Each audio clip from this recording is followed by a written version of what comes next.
Hello, welcome back to our Drummond channel. Today's Thursday. It's getting into the afternoon right before the market closes on January 18th. And this is an update to look at the charts that I put out for the week ahead. Look at silver, 10-year note, the ES, crude oil, and Japanese yen. And we'll see how those forecasts are progressing. Okay, first up is silver. And I should mention these are all going to be daily charts. And you can see the overlays for weekly and monthly. The quarterly information, there was a quarterly envelope down here, envelope bottom, and monthly envelope bottom. So I expected silver to push down into that area. That's where we're at, and it's also a 1-1 daily 1-1 low there, and prices are pushing up and back inside the envelope. There's still a lot of work to be done to call this a change in trend, but we may get up above here and close above tomorrow's PL dot, and that'll be the first indication that we're in perhaps a weekly PL dot refresh or higher. Next up is the Japanese yen, and it's very similar to what silver looks like. Same drill here. I was looking for prices to get down here to the envelope bottom, and there is also a quarterly envelope bottom down here.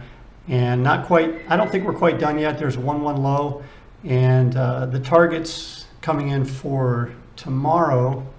Hang on a second. So looking at this for tomorrow, we can see that the PL dot is still pushing down. The 1-1 high is below the PL dot. 1-1 low is down here. So we're still targeting this monthly envelope bottom, quarterly envelope bottom. So I think just a bit more weakness before we might see this market start to bounce. And again, looking for a close up above the daily PL dot first, and then we can start looking at getting up here towards the monthly PL dot or higher. And I talked about crude oil, thinking that the market was going to start pushing higher because we were right here at this weekly daily PL dot combination. It took a little while to get going, but here we are today pushing up strongly. And for the week, maybe we're looking at a weekly envelope top, and if things get crazy, there's a monthly PL dot up ahead. So this seems to be working out. It just took a couple of days to get going. Next up is the E-mini, the S&P ES contract. Thought that we were going to see a little bit of weakness, and we got down here to the weekly envelope bottom, and now we're starting to cycle up. Probably this week's target, weekly envelope top, and we'll see how it looks going into next week. And again, it would be real surprising to me that we don't take out the all-time high at some point in the near future and let this cut.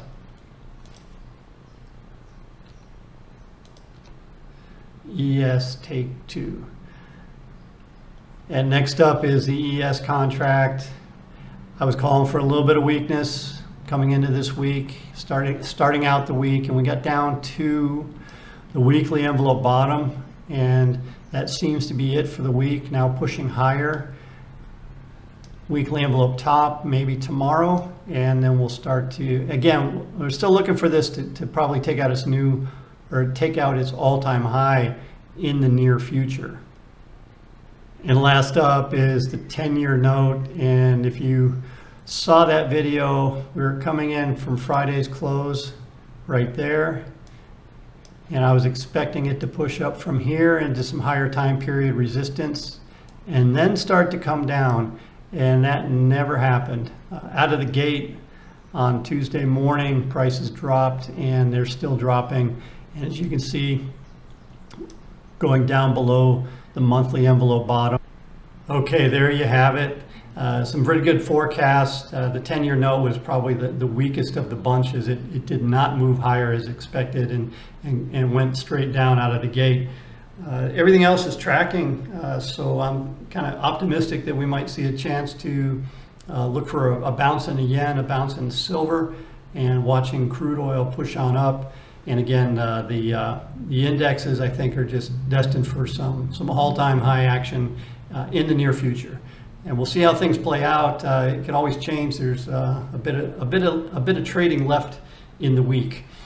Thank you for watching. If you have any comments, questions, you know the drill. Post them in the comments section.